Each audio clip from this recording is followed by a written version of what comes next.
Good evening. My name is Harold William Vaughn, and I'm doing my presentation tonight for Liberty University. My class is Hsco 508. And just a little background about myself.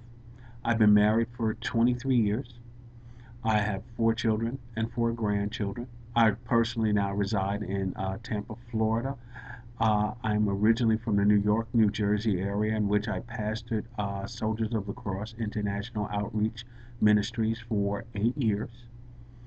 And tonight I'll be doing my presentation on interpersonal communication. Now, communication, according to Dr. Peterson, there are two levels of communication. The first level is a give and receive type of communication, which discusses different points of views by the talker and the listener. The second level of communication goes deeper into the communication cycle. This is where the talker and the listener are attempting to engage in other areas that evolve from communication, such as trust, love, intimacy, and sharing while developing a relationship among the two people. Next slide.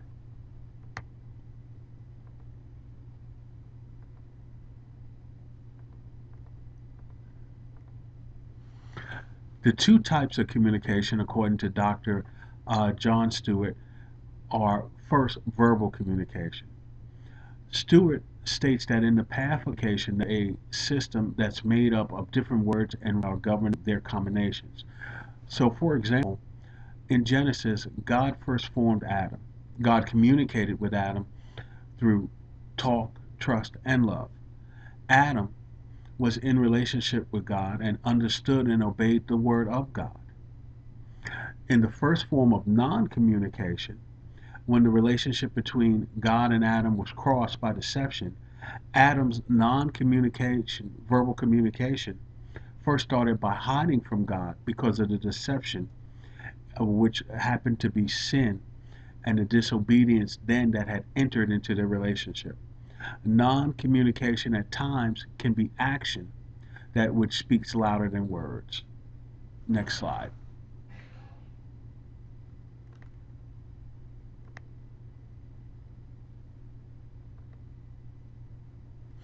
My overarching goals are to become a much better listener and to communicate with others in a clear and effective way while expressing my own thoughts and feelings. Learning to pay attention more and to be more sensitive of thought and feelings of others. There's a thesis that was written at the University of Maine in 2011 by Dr. Stewart, and in this thesis, it was found that eye contact and asking questions for clarity was essential to the backbone of professional at that university. This study has sent an astounding message to the business world and society in the importance of non-verbal communication and the importance of clarity in the verbal and the written word. Next slide.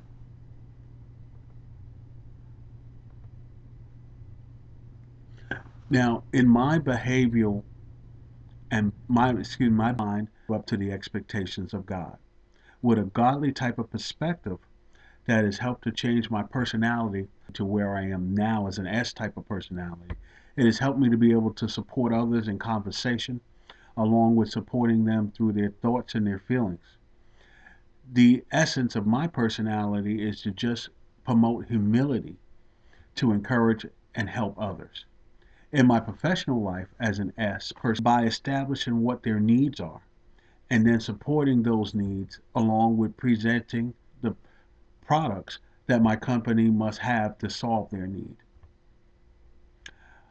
Where I fight at times is being judgmental within my own personality of customers and which of what they need and where they are personally. And that's an ongoing battle for me that I'm looking to fight and to solve as I go forward. Next slide. As I work hard in law, I look to achieve goals with a personal trait of being supportive as that type of listener that will not judge, but will use the Spirit of God to influence the talker to improve his or her standards of life. I will also work in a self disclosure so that others can benefit from my life experience. Next slide. Some of my communication barriers. Berkeley Allen devotes a whole chapter to the communication barriers between listeners and talkers. I realized that I need to be careful of being what's called a faker.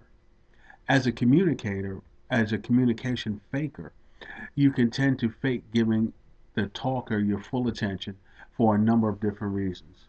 My issue with being a faker is giving the talker full attention at all times while attempting not to be critical of what is being said by the talker. When this occurs in conversations that I'm involved in, there are points that of that conversation that I no longer want to listen to. For me, this is a work in progress in which that I'm steadily working on within my personal life, along with my career and my ministry. For example, in my profession, I have to analyze the needs of a customer and service that need along with at the same time trying to promote a sale.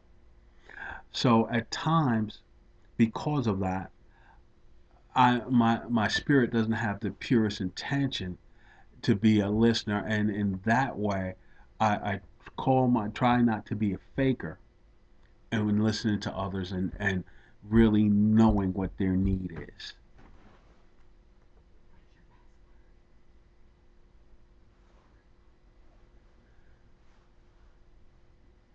This is not fair to the talker that has a listener with an ulterior motive, along with a time frame that he's using to listen.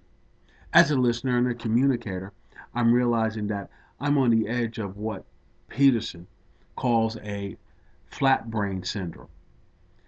Certain things that are said during a conversation can offend me and flood my stomach with emotions and cause me to break out into a sweat. As an S personality, a person that looks at supporting others, I am looking to remain calm and offer solutions and counseling primarily in my professional life. Peterson teaches that that you can be able to know when when to react with your head and react with your stomach, meaning to react with your gut or your feelings towards emotions and towards other people and what they're saying and how to reach them. Next slide. Resources and strategies. Strategy one, Peter, that I want to implement is that Peterson advises his readers to employ some basic listening skills to handle the flow of the conversation better. He also uses the technique as a method to bring consistent listening habits to each conversation.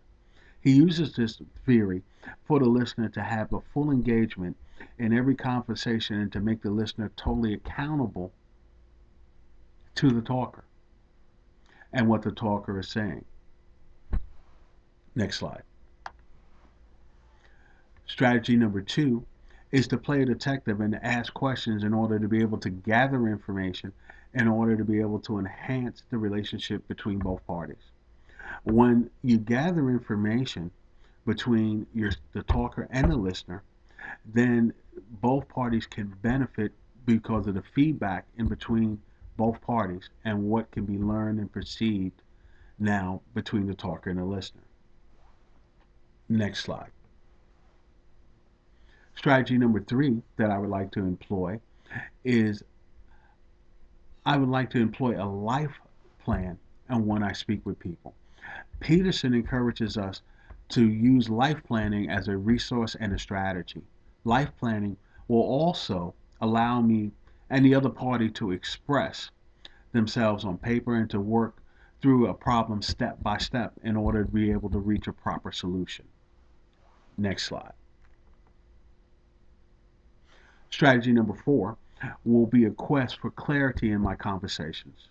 No longer will I just go forward thinking and thinking that I'm understanding what a person is saying, without asking at times where I don't understand what's being said or what's being expressed to me.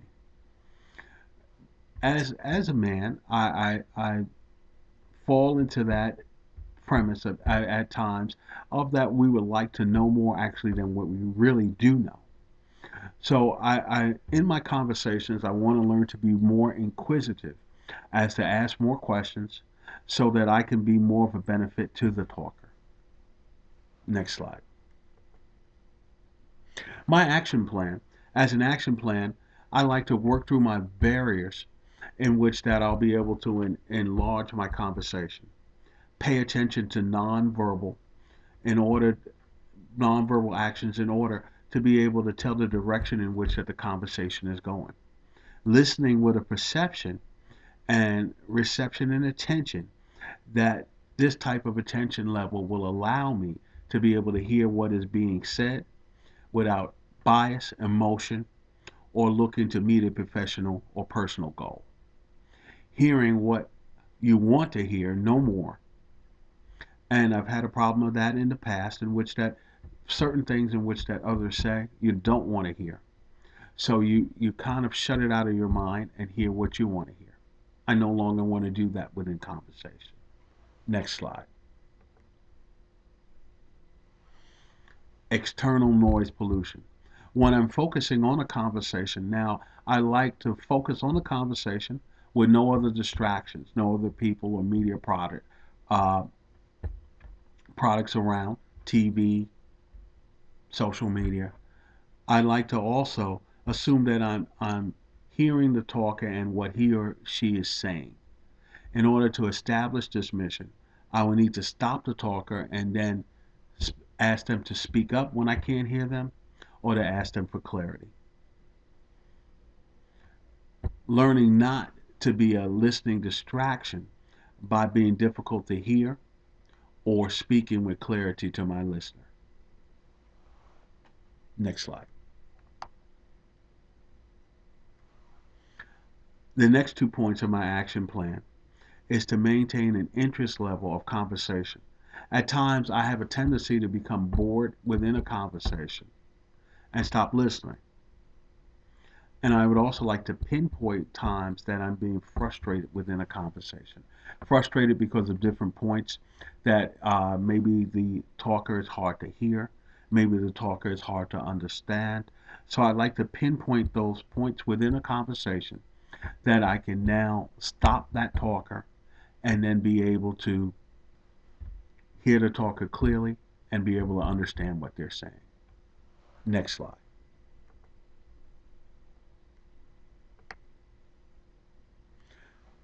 In conclusion, I'd like to thank this class and it allows me now to realize that I have some areas in which to work on. And I'm looking to improve myself as not only as a communicator, but as a listener and bring my attention span to hear others talk, to be able to interact, and to be able to be a positive influence within their lives. Discovering the changes in my personality, being transforming from a deeper type of personality now to an S and I still have a ways to go in which that I'm looking now to become more of a blessing and a mentor to others in conversation and in being able to lead them and guide them to God and help them with problems through life. So I thank this class, and this is the end of my presentation. And thank you all, and have a good night.